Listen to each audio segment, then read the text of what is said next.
Jaksa Penuntut Umum JPU menuntut terdakwa WL 36 tahun dengan hukuman 14 tahun penjara atas kasus pembunuhan berencana terhadap Laksmiwati Anggraini 62 tahun, istri Dr. Soekardi. Tuntutan ini dibacakan dalam persidangan di Pengadilan Negeri Lok Sumawe pada Selasa 25 Februari 2025.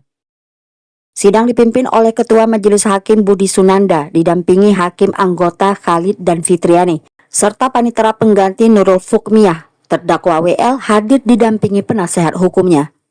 Kasih Intelijen Kejaksaan Negeri Lok Sumawe Terry Gutama menjelaskan bahwa WL terbukti secara sah dan meyakinkan melakukan tindak pidana pembunuhan berencana sebagai diatur dalam pasal 340 KUHP.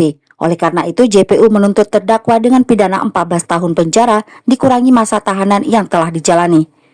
Sejumlah barang bukti yang berkaitan dengan kasus ini termasuk rekaman CCTV, pakaian, cadar, tali plastik, dan papan nama akan dimusnahkan. Sementara barang bukti lain seperti mobil beserta STNK, kunci mobil, serta tas berisi 2 unit ponsel akan dikembalikan kepada terdakwa WL.